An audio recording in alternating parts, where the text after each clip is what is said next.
Beda. Dan ini yang paling ditakutin sama orang Bali. Yang paling ditakutin sama orang Bali. Apa itu? Kase. Kase kayak apa ya? Kayak karpet gitu loh. Tapi ada kain kayak kain pembungkus pocong gitu. Kayak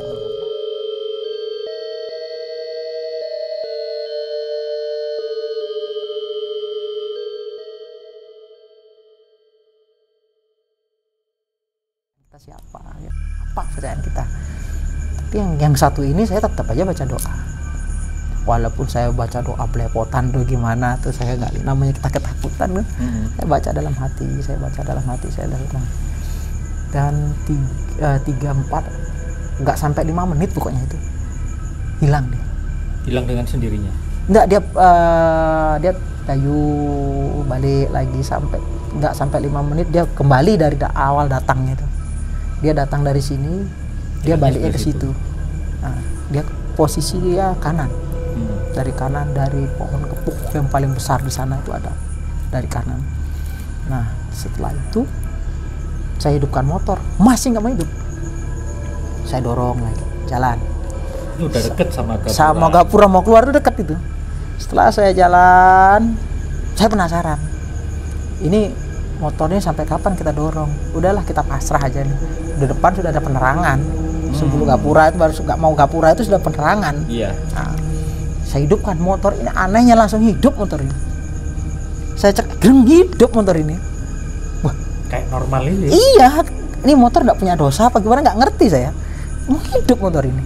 Jalan sampai rumah, nggak ada halangan, sampai rumah. Terus saya sampai rumah, diem namanya kalau kita istilahnya, kalau orang Jawa bilang kesambet, kayak orang kesambet gitu. Shock kita. Ditanya sama bapak, kenapa kamu Dut? Kenapa kamu Dek? Nggak ada yang jawab. Tapi bapak sudah ngerti, ini habis kayak begini nih, kayak ada begini nih. Ada keanehan. Nah, kalau biasanya kalau orang kena alkohol kan biasanya ngoceh kan gitu, ya. ngomong begitu. Ini enggak, saya diem karena apa? Saya sudah nggak kuat dengan diri saya sendiri, dikarenakan syok dengan kejadian tadi. Langsung 3 yang seperti itu, 2 dengan makhluk yang seperti itu, yang terakhir dengan makhluk seperti ini. Bukan makhluk, sok-sok. Kalau makhluk kan berbentuk, dan ini sosok ya. Nah, terus bapak diem kalau orang Bali itu istilahnya kayak di luka, tapi bukan di luka. Setelah itu dicipratin air kelapa muda yang warnanya bungkaknya gading namanya itu. Bungkaknya gading. Terus dicipratin itu, nggak tahu bapak saya baca doa apa, nggak ngerti saya. Cuman saya ya sekedar aja, ini di tanah Bali, leluhur saya orang Bali, walaupun saya agama Pina, apa salahnya saya menghargai agama saya. Itu aja prinsip saya satu. Bisa saya berbicara setelah diginiin, termasuk si Made juga? Semua. Cuman si Made masih ada rasa syoknya untuk bicara, ada aku. Setelah begitu saya cerita sama Pak, saya dari jam sekian di kantor bekerja tadi gak enak sudah perasaan saya. Plus jam 12, saya sampai 12:30 masuk semua ke Siman, motor mati di Gapura. Setelah motor mati, saya ceritakan semuanya itu dengan detail. Saya ceritakan, ya bagus kamu gitu, tapi kamu yang terakhir tuh untung selamat kamu nggak lawan. Memang dia di atasmu, logika kamu bisa lewatin itu, lari itu gimana, tapi kalau kamu lewatin mungkin kamu sudah nggak ada sekarang. Digulung ya? Ya, digulung. Itu pernah ada kejadian seperti itu? Kalau di era-era dulu itu, zaman dulu sering dulu itu. Di zaman dulu? Ya, tapi pertama kali katanya orang dari bapak saya kan dari asli sana kan, Siman. Baru pertama kali bapak saya ngeliat di sana tuh ada seperti itu. Baru pertama kalinya. Bapak saya sampai bertanya 3 kali. Kamu nggak bohong kan? Yang bener, jangan main-main kamu. Benar, saya nggak bohong. Kalau saya bohong buat apa? Untungnya apa bagi saya? Justru saya rugi kalau saya nggak bercerita malah. Nah, kebetulan bapak kan juga yang mengerti, kalau ibaratkan di kita di Islam kan kayak ulama gitu, kayak ustadz apa. Ya, dan bapak saya seperti itu di sana Mangku. Jadi mengerti bapak saya caranya menangani supaya anak saya ini ke depannya nggak terasa trauma ketakutan, bagaimana. Ya itu dia kasih saran ke bapak saya. Setelah ditanya 3 kali, bapak saya bilang, kalau bisa kamu lewat bypass aja, walaupun agak jauh. Kalau dari bypass kan ke Kuta kan sekitar 45 menit. Ya, itu kalau ngebut. Kalau pelan-pelan ya bisa lebih. Ya itu dah. Kurang lebih 1 jaman itu. Tapi saya kan masih ada rasa penasaran, ya bukannya menantang, rasa penasaran. Setelah saya biasa 3 hari saya pertama lewat bypass, terus rasa penasaran ada. Saya lewat lagi, pulang lewat ke sana. Nggak ada apa-apa. Sendirian saya. Nggak ada apa-apa. Nggak ada apa-apa. Dan biasa-biasa saja. Ada motor lewat, mobil lewat. Kok pas kebetulan yang itu nggak ada kendaraan? Anehnya itu, yang saya anehkan seperti itu. Kenapa harus nggak ada? Coba ada orang lewat aja kan kita bisa minta tolong sama orang itu. Iya. Atau kita bareng-bareng, atau kita motor kita tinggal gonceng bertiga di sana. Atau kan bisa minta dorong kayak gitu kan. Ini nggak ada motor, nggak ada orang, nggak ada apa-apa, yang adanya begitu-begituan aja. Dan kita ditemuin 2 sosok. 2 makhluk, 1 sosok. Gitu kan. Shock bagi kita. Kalau sekali mungkin ya kita walaupun pingsan bangun masih bisa. Itu beruntun ya. Beruntun dengan di malam itu, di hari itu beruntun 3. Dan mungkin kalau teman saya Made, siapa tahu dia melihat video ini, saya bercerita seperti ini, mungkin dia di rumah melihatnya, mungkin bulu kuduknya merinding dan rasa takutnya itu pasti ada dan tidak akan bisa dilupakan bagi dia. Itu kejadian pertama kali. Made itu berat badannya itu 98. Saya pun badannya kayak gajah itu. Tapi ketika melihat sosok seperti itu kok dia pingsan. Pada waktu itu saya nggak terlalu kurus begini, masih berat saya tuh mungkin sekitar 65 sampai 75-an gitu, kurang lebihnya itu. Segitu berat badan saya. Tapi saya masih bisa karena mungkin saya dari kecil sudah pernah makhluk-makhluk seperti itu. Kalau Made pertama kalinya itu. Dia bercerita sama saya pertama kali, ya coba itu Made Astra, kalau kamu ingat nonton video ini, buat Made Astra jangan lupa subscribe ya, biar temennya ini bisa dilihat di video kita ini. Semoga kita mengingat mon masa lalu yang sangat-sangat buruk. Nah, itu menurut saya pengalaman pribadi saya yang pernah membuat saya down dalam dunia mistis. Tetapi ada juga satu momen yang membuat saya down, tumbang saja tuh. Nah, itu di Paguyuban Kamal Sutra. Paguyuban Kamal Sutra ini istilahnya dia paguyuban untuk keagamaan, dalam artian untuk kalau pentas calon arang itu ada dia. Nah, setelah kita kan nonton teman kita pentas, kita nonton. Nah, kita tonton, kita berangkat berlima. Satu teman saya kalau di tempat zaman dulu sih 2001, 2003 itu masih ada judi-judi, masih ada di Bali. Jadi ada namanya buladil, kalau di Bali namanya buladil. Kalau di Jawa itu mungkin capciki ya. Ya, yang bola digelundung itu sama yang ada gunung, ada apa ya, gitu sama kan. yang gini lagi yang dadu dikelocok. Kelocokan kalau di Bali namanya. Di sini tuh dadu kopiok kalau nggak salah. Kalau di Bali kelocokan namanya. Kelocokan. Nah, itu teman saya, kita berangkat berlima. Teman saya satu ini memang tujuannya dia mau main, senang main memang, dia bobotoh, kalau orang Bali dibilang bobotoh. Dia mau main, kita ada berempat, sisanya nonton. Tempat ini kita nonton, setelah kita tonton, 2 ini kok tiba-tiba ikut main juga dia. Tinggal berdua nih, saya sama teman saya, sama Putu. Nah, saya sama Putu nonton. Setelah nonton kayaknya sih nggak asik, kita berangkat berlima, yang satu udah tahu tujuannya mau main, bobotoh dia. Kita lagi 2 kok pergi mau ikut main, jadi pulang aja yuk, daripada gini males saya. Jangan pulang nih, udah gini, udah jam 12:30 nih, waktunya pentas gini, orang doanya keluar. Kita berdua langsung pulang aja daripada kita udah nggak. Pokoknya setiap firasat yang nggak enak ini pasti ada rembetannya, pokoknya ujung-ujungnya bagaimana pasti ada. Oke, pulang. Kebetulan motor itu yang saya naik motor Grand. Nah, Grand butut itu. Acara belum selesai pulang. Nah, 12:30 itu udah pulang. Saya nggak pamitan sama 3 orang ini karena sudah jengkel. Berangkat tujuan kita berempat ini nih mau nonton, yang satunya mau main. Ya silakan kalau mau main, urusan mereka, kita kan mau nonton gitu. Kok dia pergi ikut main juga, kita kan malas sudah jadinya, udah nggak happy lagi dah, dalam arti tidak menikmati suatu upacara ini istilahnya.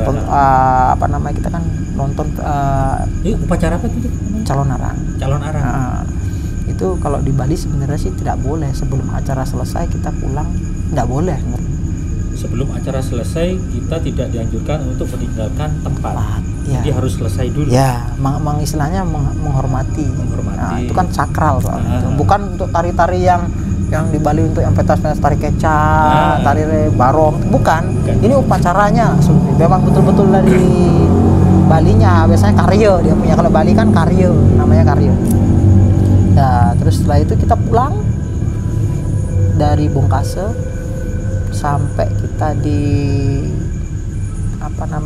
kayak sebelum batas Gapura, perbatasan Bongkase Sangeh itu sebelum sekitar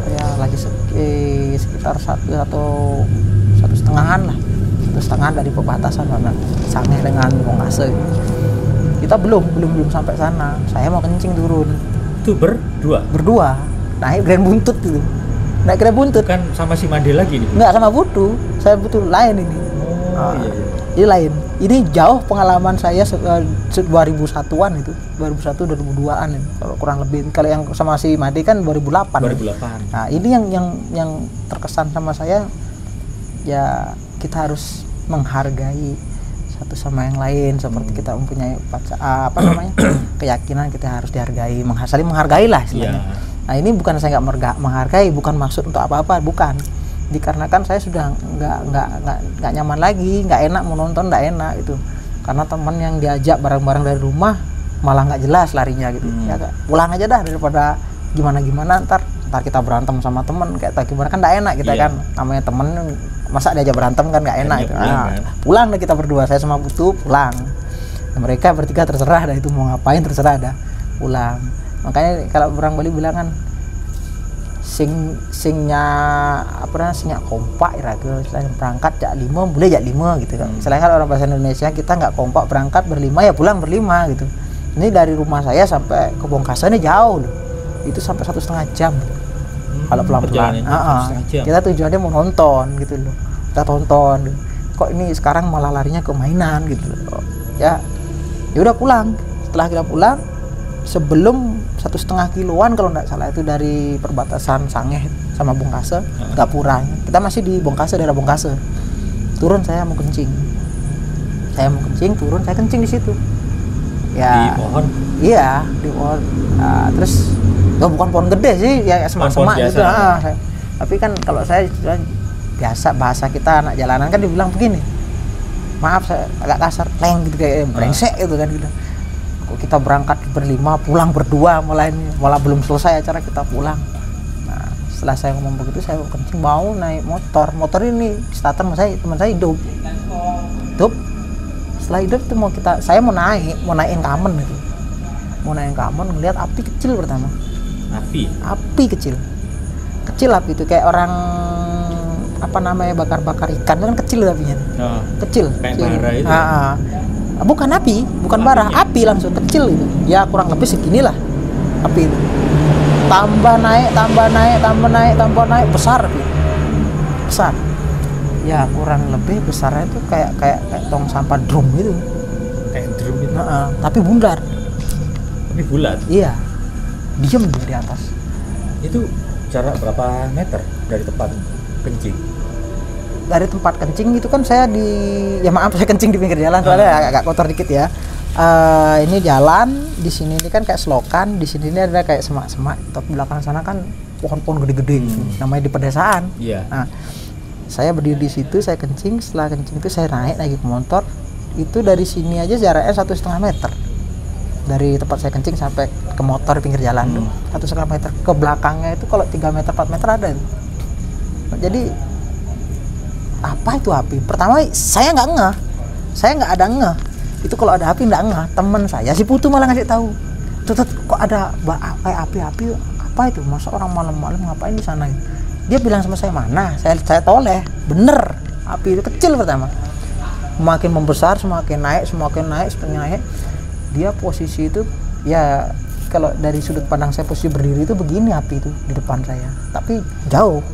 4-5 meter ada itu kurang lebihnya. Lah itu mendekat api itu. Apinya mendekat? Iya.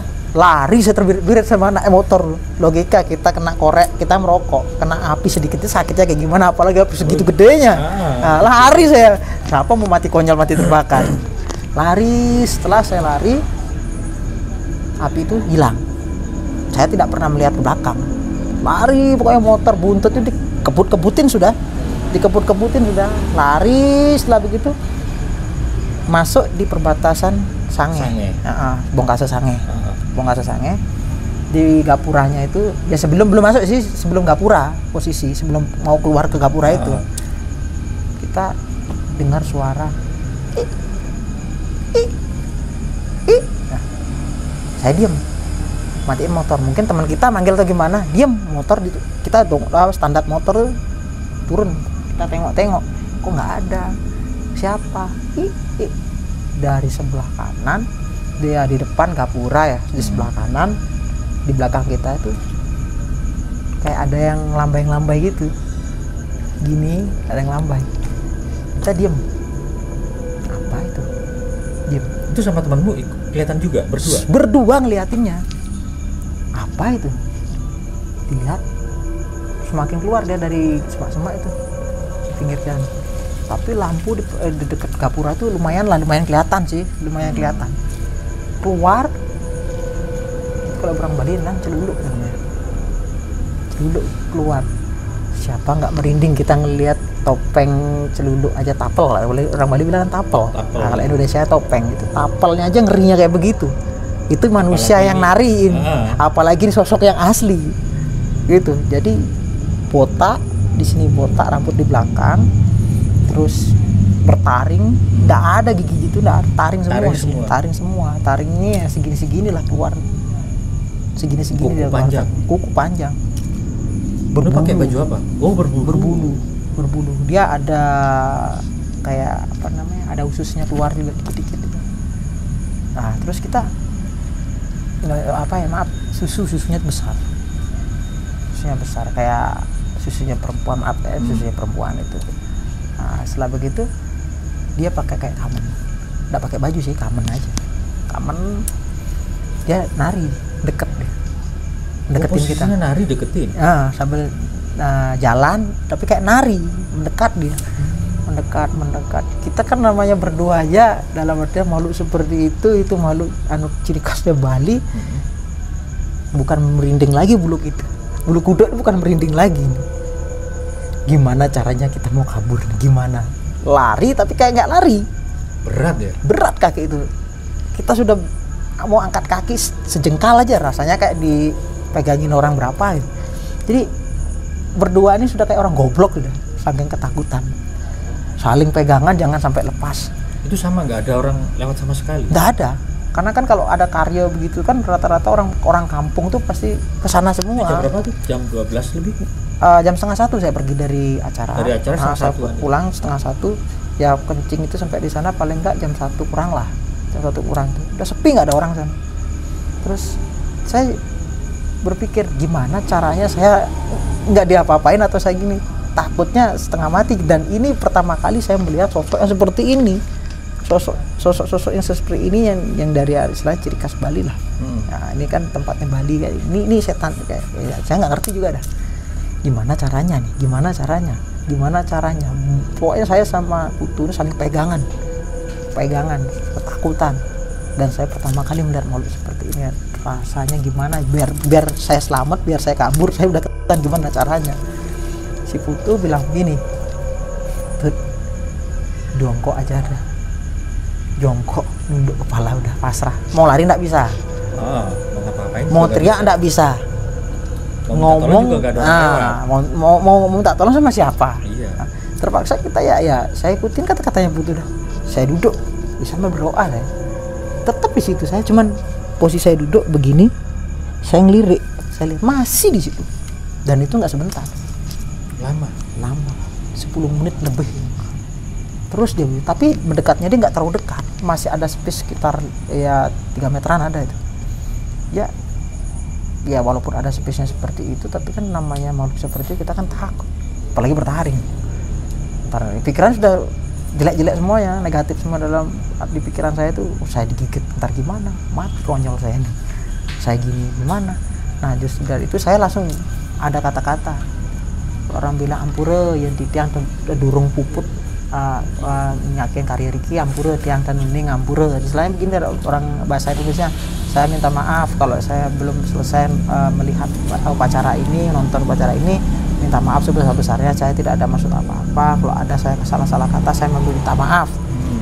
Tolong jangan saya diganggu. Saya minta maaf. Dan setelah saya berbicara seperti itu, dia balik badan, jalan sambil kayak menari itu, masuk ke tempat itu, hilang. Tidak berbekas, sudah hilang. Dan saya penasaran juga. Saya cari ke tempat ngilang itu kan biasanya kalau udah habis dilewatin sama itu pisah begini. Ini enggak, utuh semua. Utuh. Oh, ini bukan manusia, benar bukan manusia ini. Kalau manusia ngerjain mungkin dia kan habis diinjak, namanya bekas habis diinjak, pohon habis diinjak kan ada bekasnya. Nah, itu enggak utuh, masih berdiri semua. Rumput-rumput pun utuh, enggak ada bekas diinjak, enggak ada. Telapak kaki, bekas telapak kaki enggak ada. Berarti nih ya sudahlah, udah bergaib sudah enggak ada. Saya pulang langsung. Tancap gas sudah, pokoknya sampai di perbatasan itu, keluar dari perbatasan sudah mulai lampu terang sudah. Walaupun masih di desa Sangeh. Itu sudah, soalnya Sangeh itu kan tempat pariwisata ya. Iya. Sudah lampu-lampu sudah banyak ya. Dan saya pun masih ketakutan. Ada orang mau entah ke pasar, entah jam berapa, mau kemana itu, sekitar jam 1 lewat, hampir setengah 2-an tuh. Nah, sepeda motor kita ikutin, ada mobil kita ikutin. Saking takutannya daripada ngeliatin gitu-gitu ya. Makanya kalau saya istilahnya punya prinsip harus saling menghargai. Ya ada perkara kalau emang mau datang silakan, siapapun boleh, yang penting sampai upacara selesai. Sampai selesai, pakaian yang sopan, berkata-kata yang sopan, bersikap yang baik. Nah, jangan selengean gitu. Ya mungkin dari kata-kata saya juga bisa jadi pas saya kencing tadi ngomong gitu kan, bisa jadi juga. Apalagi bisa juga dibilang waktu acara belum selesai sudah pulang dulu kan. Ya ibaratnya kalau kita punya hajatan lah, di pertengahan acara kita berdiri langsung pulang kan nggak sopan deh. Ya kalau kita sama-sama manusia bisa ditegur kan itu. Kamu nggak sopan ini ngelewatin orang banyak pulang kan, bisa ditegur. Kalau yang ini gimana negurnya? Kita nggak tahu ya, inilah pengalaman saya. Ya itu udah pengalamannya. Jadi mendapatkan pengalaman, mendapatkan cara menghargai suatu perbedaan, cara menghargai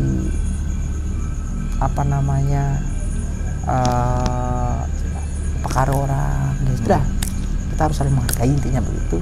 Kita jaga sikap, jaga tata cara bicara. Itu yang saya dapatkan. Ini tantangan buat kita apa nih?